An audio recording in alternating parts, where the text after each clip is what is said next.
Oke, digital audio. Digital audio ini memiliki 4 poin. 4 poin itu ya. Yang pertama adalah sound, kedua sampling, tiga quantization, dan keempat modulation. Oke, what is sound? Suara adalah tekanan gelombang yang diciptakan oleh benda bergetar. Nah, how sound is produced? Gelombang suara adalah gelombang mekanik yang mana diproduksi ketika suatu bergetar. Benda yang bergetar menyebabkan medium yang di sekitarnya ikut bergetar juga, menghasilkan apa yang disebut sebagai gelombang longitudinal yang kita dengar dengan suara. Pada gelombang longitudinal, pergerakan partikel-partikel medium seperti molekul udara dalam udara searah dengan arah perpindahannya lagi. Gelombang suara terdiri dari bertekanan tinggi dan rendah yang disebut sebagai compression dan reflection. Compression ini yang gelombang itu padat tinggi gitu.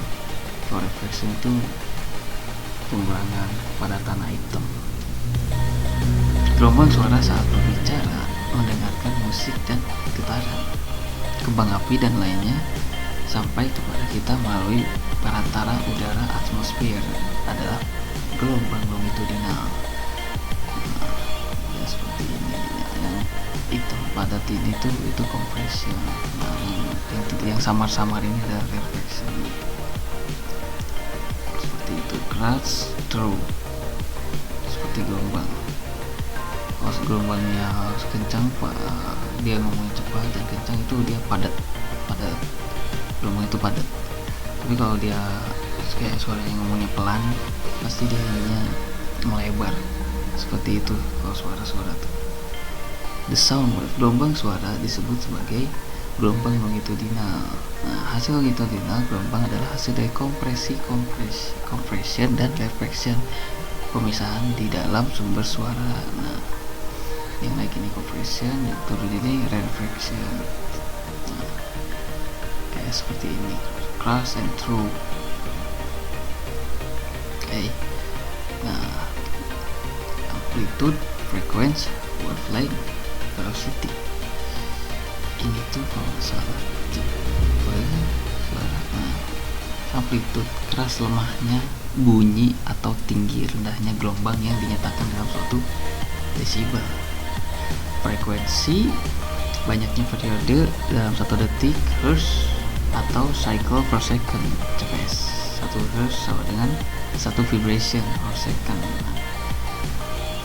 Pendengaran manusia cuma bisa 20 Hz sampai 20 kHz. Nah, ultrasonik 20 kHz sampai 1 GHz. Kalau nggak salah ya, ultrasonik itu yang seperti itu tuh,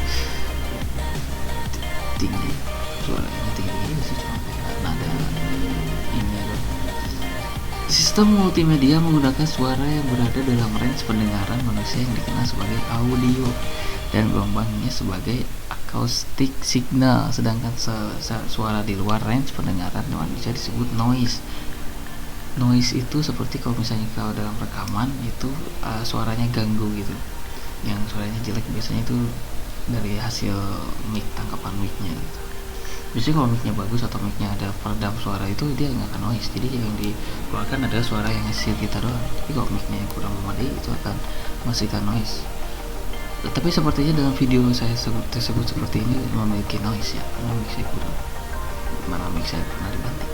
Nah, pasti noise, pasti ada noise. Wavelength, amplitude, frequency of wave, seperti ini.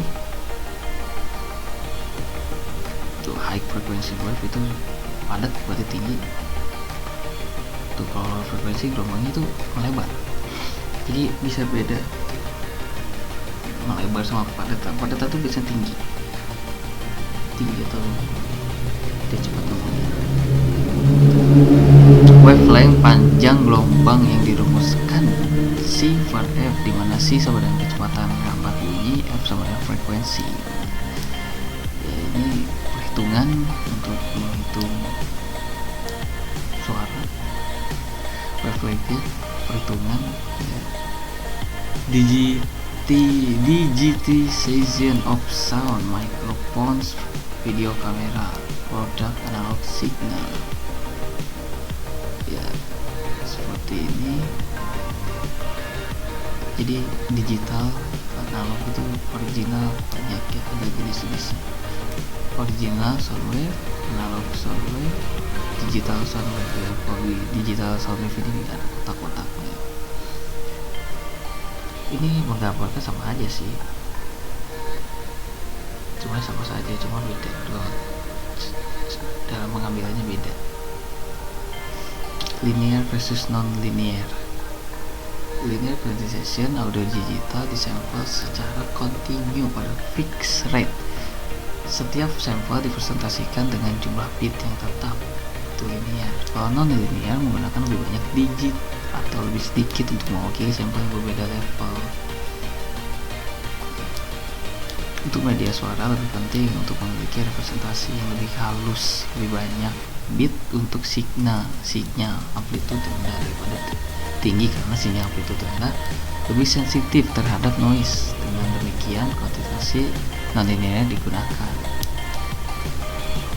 Gambarnya seperti ini. Delta modulation. Pada delta modulation sinyal analog di tracking apakah move up, naik atau down satu level pada tiap interval sampel. Delta bit 1 digunakan untuk merepresentasikan kenaikan level tegangan pada sinyal, dan bit 0 untuk merepresentasikan turunnya level tegangan. Dan ada bit tunggal untuk setiap sampel. Digunakan pada berbagai teknik konversi data seperti ini contohnya.